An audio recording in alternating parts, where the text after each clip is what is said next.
নমস্কার, ভাস্কর চক্রবর্তী বলছি ওম ERP take থেকে। গত সপ্তাহে ভিডিও করার সময় কোনোটাই ছিল না, যার জন্য ভিডিও করা হয়নি। আজকে অনেকটা সময় পাওয়া গেছে, তো যদি আপডেট বলতে পারা যায় আমাদের ইনস্টিটিউটে কীরকম আপডেট হলো না হলো, তাহলে সেক্ষেত্রে আমি একটা কথা বলি যে লাস্ট উইকের মধ্যে আজ বেসিক্যালি আজকেই হয়েছে যে ঘটনাটা, অ্যাডমিশনটা তাদের হয়ে গেছে একটা বড় এমএনসি কোম্পানি থেকে। একসঙ্গে 3 জন জয়েন করেছেন এবং তাদের এক্সপিরিয়েন্স অলমোস্ট সেখানে 10 ইয়ার্স প্লাস। এবং আর একটা ওই সেম এমএনসি কোম্পানি থেকে একজন খুব বড় প্রজেক্ট ম্যানেজার, উনিও জয়েন করেছেন, নিয়ে আরও 14+ ইয়ার্স এক্সপিরিয়েন্স। ঠিক আছে, তো অ্যাকচুয়ালি এখানে একটা জিনিস খুব ভাইটাল যেটা বলার আছে, বেশ কিছু স্টুডেন্টের মধ্যে একটা ইনার্শিয়া এখনো রয়ে গেছে যে আমরা সোকল্ড ওই যে একটা ল্যাঙ্গুয়েজ ইউজ করা হয়, আমরা এখান থেকে জব প্রোভাইড করি তার ওপর বেস করে, ঠিক আছে, সেটাকে বিশ্বাস করা। এবার আমার কাছে একজন স্টুডেন্ট আজকে ইভিনিংয়ে অ্যাডমিশন হয়েছে, আমি খুব টপ লেভেল নাম তো বলতে পারবো না এখানে। সেখানে তাকে বলা হয়েছে সেই একই কায়দা S/4HANA দিয়ে কনফিউশন করানো, এবং সেই S/4HANA তারা শেখাচ্ছে অনলি 4 মান্থসে 16 ক্লাসেসের মধ্যে। তো কোনো কারণে ওর আজকে মর্নিং অ্যাডমিশন ওখানে নেওয়ার কথা ছিল, কিন্তু গতকাল আমার কোনো কারণে হয়তো পুরোনো ভিডিও বা কিছু ইউটিউবে কেউ ঘাঁটতেও পেয়ে যায়, এবং যখন রিয়েল ফ্যাক্টগুলো আমি পরের পর কন্টিনিউয়াসলি উইক আফটার উইক বলে গেছি, তখনও ডাউট হয়েছে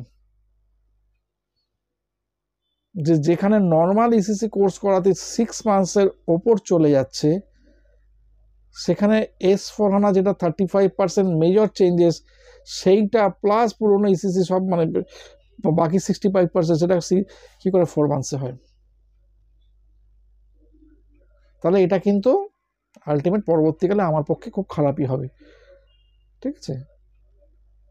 তো আমি তাকে পরিষ্কার বললাম, দেখুন S/4HANA আমার কাছে তো লোক করছে, এবং এই S/4HANA করতে গেলে যা এখনো পর্যন্ত চেঞ্জেস পাঠাও যদি শুধু S/4HANA কেউ করে, তাহলেও 12 থেকে 14টা ক্লাস মিনিমাম লেগে যেতে পারে, ঠিক আছে। তাহলে ওখানে 26 আর এখানে 15 করলে প্রায় 40+ ক্লাসেস মিনিমাম, সেখানে 16টা ক্লাসেস।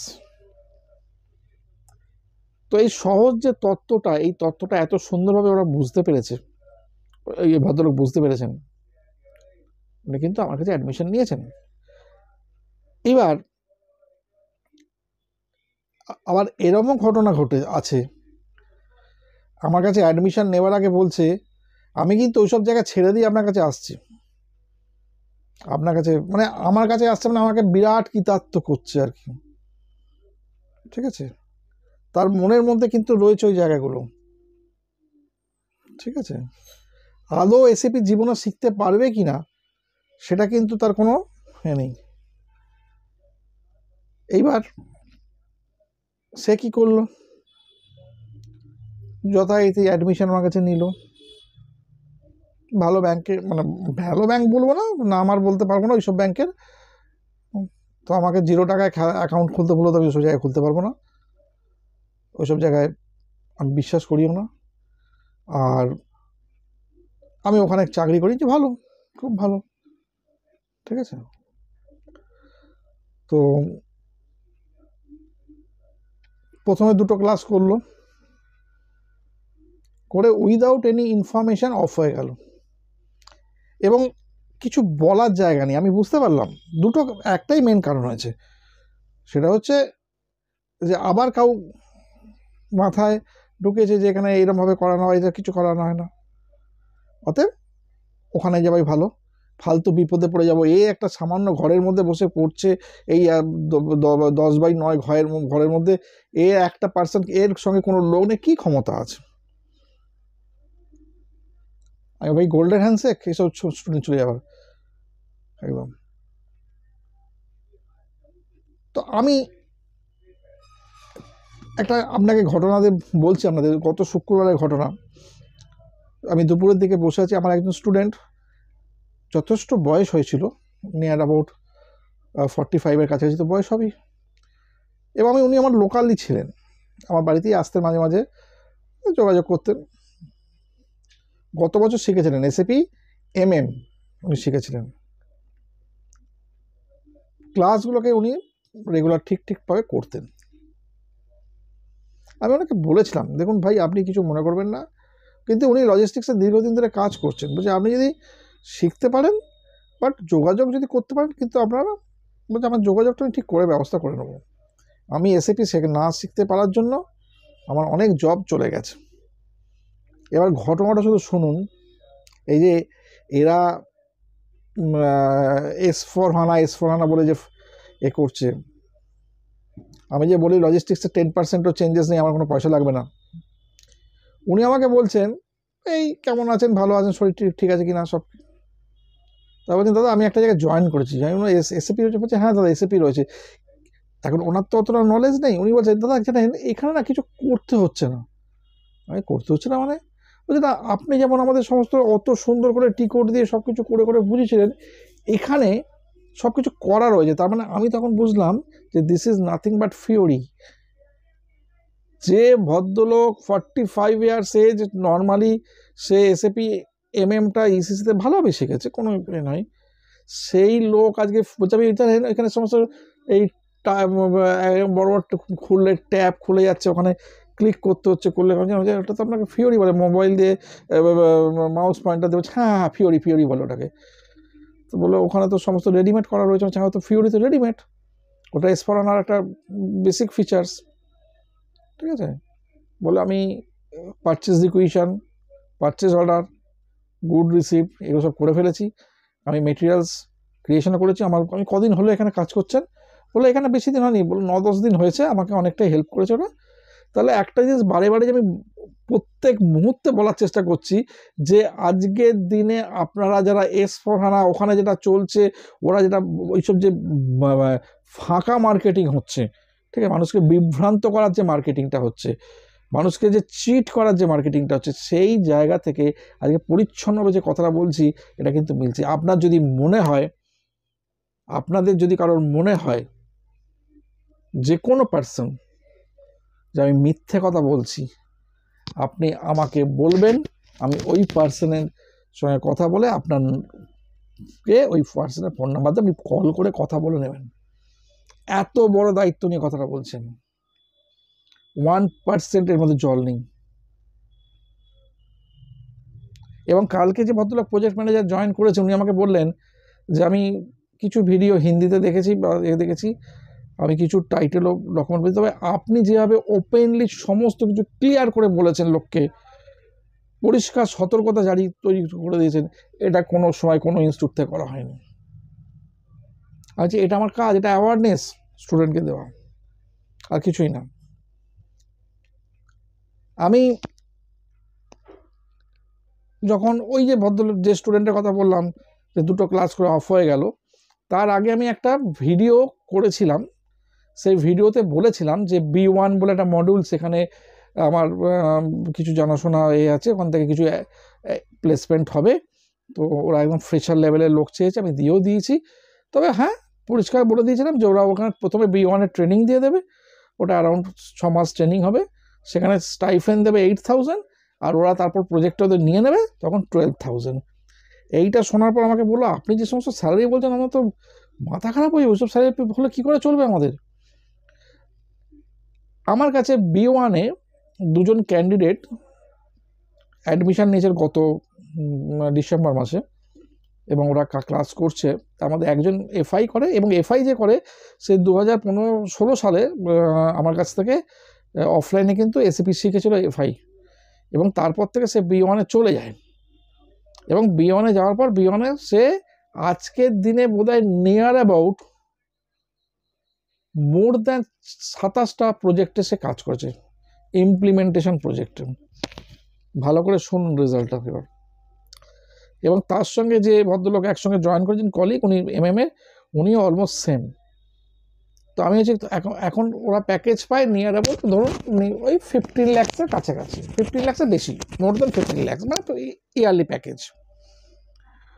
আমি গতকাল যখন এমএমএর যে ভদ্রলোক ক্লাস ছিল ওনাকে জিজ্ঞেস করলাম, আপনার যদি মনে হয় আমি মিথ্যা কথা বলছি, ওই ক্লাসের রেকর্ডিং যদি এখানে কেউ কমেন্টস করে আমি রেকর্ডিং পর্যন্ত দিয়ে দেবো। কী বলেছে? আমি বললাম যে চিরঞ্জিত, আপনি যখন এমএমএ এই B1-এ এসছিলেন, এটা কোন সাল ছিল? তখন বললাম 2014-এর অ্যারাউন্ড। আমি তখন আপনি যখন এসছিলেন তখন বলছি যে আমি একটা অ্যাকচুয়ালি অন্য জায়গায় চাকরি করতাম, সেইখান থেকে চাকরি ছেড়ে আমি এখানে আসি। তো আমাকে স্টার্টিংয়ে ওরা 12,000 দিচ্ছিল, যেহেতু এক্সপিরিয়েন্স পার্সন ছিল সেইভাবে। 2014 সালে যদি একটা লোক 12,000 টাকা মাইনে পায়, সেই লোকটার 15 লাখ টাকা প্যাকেজ, মানে নিয়ার মোর দ্যান 1 লাখের ওপর হয়ে যাচ্ছে। এটা কি কোনোদিন 10 বছরের মধ্যে, 2014 মানে 24, সবে তো 25 শুরু হয়েছে, উইদিন 10 ইয়ার্স পসিবল যে কোনো কোম্পানির ক্ষেত্রে? নর্মাল জবে যারা এখন এই মুহূর্তে 12,000-এ চাকরি করছেন, যে কোনো অন্যান্য জায়গাতে অন্যান্য প্যাকেজে পাবেন, 10 বছর পর আপনার স্যালারি হবে 50,000 পৌঁছবে, ওই এক্সপিরিয়েন্স পৌঁছবে আপনার। তো এই যে অ্যাপ্রোচ, আমাদের যে সব থেকে রং অ্যাপ্রোচ, আমরা আলটিমেটলি এই মুহূর্তে কোনটা পেলাম কি পেলাম সেইটাকে আমরা ক্যালকুলেট করি। আমি তো কাউকে বলছি না যে ভাই আপনি কোনো জায়গায় চাকরি করছেন 25,000 টাকা মাইনে পান, আপনি ছেড়ে দিয়ে 8,000 টাকার এখানে ঢুকুন, আমি তো সেটা বলিনি কাউকে। আমি আমার ফ্রেশার লেভেল যারা আছে তারা আমাকে যথেষ্ট কোঅপারেট করে গেছে, তারা কন্টিনিউয়াস আমাকে জিজ্ঞেস করে গেছে কবে পাবো, কবে হবে, তাদের ইন্টারভিউ কামিং উইকে হবে, একটা প্রাইমারি কথা হয়েছে, সামনের উইকে ফাইনাল ইন্টারভিউ হয়ে যাবে, তাকে নেবে। আমি তো অন্যদেরকে কথা বলিনি, আমি তো কোনো সময় বলিনি ভাই আমি এখান থেকে জবটাই করলাম। বাট যে এডুকেশন প্রসেসটাকে আমি আলটিমেটলি এখনও পর্যন্ত বিল্ড আপ করে নিয়ে গেছি, যারা আমার সঙ্গে রয়েছেন আমি গ্যারান্টি দিচ্ছি তারা কিন্তু একটা ভালো জায়গায় গিয়ে পৌঁছবেন। একটা 45 ইয়ার্সের এজের লোক যদি একটা এসএপি কোম্পানিতে ঢুকতে পারে, তাহলে একটা আমাদের 25, 26, 30 বছরের ছেলেরা কেন পারবে না? তাদের তো যথেষ্ট সময় রয়েছে, যথেষ্ট পরিশ্রম করার জায়গা রয়েছে। সো আপনাদেরকে আমি বারে বারে একটা কথা বলছি, আপনারা যারা ইন্টারভিউ প্রিপারেশান করছেন বা যারা এসএপি শিখছেন, খুব ভালো করে এই জিনিসটাকে রপ্ত করার চেষ্টা করুন, আগ্রহের সঙ্গে শিখুন এবং মনের মধ্যে একটা পজিটিভনেস বাসনা রেখে দেবেন যে আমার এখানে কিন্তু একটা পরিবর্তন আসবে, এটা ডেফিনেটলি পূর্ণ হবে। তো এই যে জায়গাটা বলছি, এই জায়গাটা কিন্তু ভীষণ ভাইটাল জায়গা, এইটা করার চেষ্টা করুন। আমার কাছে একজন স্টুডেন্ট, আমি নাম তো বলতে পারবো না স্টুডেন্টের, সে আমার কাছে গত ডিসেম্বর মাসে জয়েন করেছিল। তখন কিন্তু সে এসডি পড়বার জন্য অলরেডি একটা অন্য ইনস্টিটিউটে জয়েন করে। তারপর সে দেখে, ভিডিও দেখে, তার মনে হয় যে না আমি এমএমটাও করব, সে আমার কাছে জয়েন করে। এমএমএ জয়েন করার পর যখন ক্লাস হচ্ছে তখন আমি জিজ্ঞেস করতাম, তখন বলতো হ্যাঁ এরকম, ওখানে আমি গেছি, আমার সেরকম ভালো লাগছে না, সেরকম এই যে আপনি যেমন স্টেপ বাই স্টেপ সব ধরে ধরে করে সব কিছু নেই। ওর শনিবার দিন ক্লাসে গতকাল আমি জিজ্ঞেস করলাম, বলে স্যার আমি যাওয়া বন্ধ করে দিয়েছি। ক্লাসের মধ্যে ওপেনলি আমাকে জিজ্ঞেস করছে, if you should don't mind sir, একটা কথা জিজ্ঞেস করতে পারি? যে কি না, আপনি আমাকে আমাদের যারা আছেন তাদের মধ্যে যারা এসডি করতে চান একটু শেখাবেন? আমি না ভাই এখন আমার পক্ষে সময় নেই, টাইম হচ্ছে না। কিন্তু এইটা সবথেকে বড় জায়গায় একটা ছেলে সে বুঝতে পারছে আমি যে কথাগুলো বলছি, আপনাদের যদি মনে হয় যে আমি কোনো কথা মিথ্যে কথা বলছি, আমি কিন্তু লোক ধরে ধরে ফোন নাম্বার দিয়ে দেবো আপনাদেরকে, তাদেরকে জিজ্ঞেস করবেন। এবং দিস ইজ হ্যাপনিং, এটা ঘটছে। আমি আপ্রাণ চেষ্টা করি এডুকেশনটাকে প্রোভাইড করার। অনেক স্টুডেন্ট অনেক রকম মেন্টালিটি থাকে, কিছু করার নেই। যেমন এই উইকেই আমার কাছে এতগুলো স্টুডেন্ট এসছে, আবার এরকম হয়েছে কালকে যখন বলছে যে আমি আমার 1-1.5 মাসের মধ্যে শেষ করতে হবে কোর্স, আমি রাত্রিবেলায় আপনাকে ইনস্টলমেন্ট পেমেন্ট করে দিচ্ছি, বাইরে আছি। সেই বাইরেটা এখন কালকে রাত্রিবেলা আমার সঙ্গে কথা হয়েছে রাতে এই 10টা নাগাদ, এখনও পর্যন্ত বাড়িতে এসে ঢোকেনি। আমি 2বার ফোন করলাম, ফোন কেটে দিল, কল ইউ লেটার। তো এরকম ক্লাসও আছে, সব ক্লাস নিয়েই চলতে হবে আমাকে, কিচ্ছু করার নেই। আমি সেসব যে কোনো মাইন্ড করি না। কিন্তু একটা জিনিস, যে একবার আমার কাছে যুক্ত হয়ে যাবে, যে আমাকে ক্লাসগুলোকে সে খুব স্মুথলি করবার চেষ্টা করবে, সে কিন্তু জীবনে কোনো দিন অন্য কোনো জায়গাকে ফেরত করে সবসময় চেষ্টা করে যাতে আমি করাই। ঠিক আছে, আমি বিভিন্ন স্টুডেন্টকে বিভিন্ন অপশানে, কারণ অনেকেরই থাকে শিফটিং ডিউটি, তাদেরকে অ্যাডজাস্টমেন্ট করে করে করে ক্লাস করাতে হয়, আমি সেগুলো করিয়ে দিই যে কোনো মানুষকে। এইসব কারণেই লোক বেসিক্যালি আমার কাছে আসে, হাতে ধরে যাতে করা যায়, স্টেপ বাই স্টেপ করা যায়। আজকে সকালে যখন একজন ভদ্রমহিলার ক্লাস, উনি একদম অন্য ফিল্ড থেকে এসছেন, এসব সম্বন্ধে জানেন না, আমি একদম বিগিনিং ক্লাসটাকে ভেঙে দিলাম। আমি ওনাকে বললাম, দেখুন আজকে আপনার জিনিসটা নতুন, আমি যদি একটা পার্ট, সেকেন্ড পার্ট বা থার্ড পার্ট যদি বলি, তাহলে আপনার কাছে আজকে ক্লাসটা ভীষণ ভারী হয়ে যাবে। তো ভাবছে যে স্যার পরের দিনও থিওরি, এখন ব্যাপারটা থিওরিটা লোকে পছন্দ করে না, ভাবে প্র্যাকটিক্যালটা করতে পারলে ভালো। এই দেখুন থিওরিটার থেকে বড় কথা হচ্ছে আপনি তো কনসেপশনটা বুঝতে আপনার অসুবিধা হবে, ফালতু ফালতু বেকার ক্লাসগুলোকে এই করে। আমরা তো এরকম কোনো কথা নেই যে এই কটাই ক্লাস হবে, আপনি যত ইচ্ছা ক্লাস করুন, আপনি আবার নতুন করে ক্লাস করুন, তার জন্য কোনো পয়সা পেমেন্ট করতে হবে না। কিন্তু আপনার ভালো হবে, তখন বলুন হ্যাঁ স্যার প্লিজ আজকে স্টপ করে দিন, আমি আর পারবো না। তো এই যে জায়গাটা আছে, এই জায়গাটা তো আপনি কোনো ইনস্টিটিউটে পাবেন না আলটিমেটলি। তারাও তো তাকে অ্যামেচার পদ্ধতিতে ফলো করে, তারা তো তাদের ওই প্রফেশনাল 16টা ক্লাস। তো যাই হোক, আপনি এইটুকুনি বলছি, আপনারা প্রত্যেকে ভালো করে এ করুন, জব অপরচুনিটি প্রত্যেকে পাবেন, আমি একদম পুরো পরিষ্কার করে দিলাম, ডেফিনেটলি আমাদের সবার হবে। ভালো করে ইন্টারভিউগুলো প্রিপারেশন করুন, ডেফিনেটলি খবর আসবে, ডোন্ট ফাস্টেড। ধন্যবাদ, ভালো থাকবেন।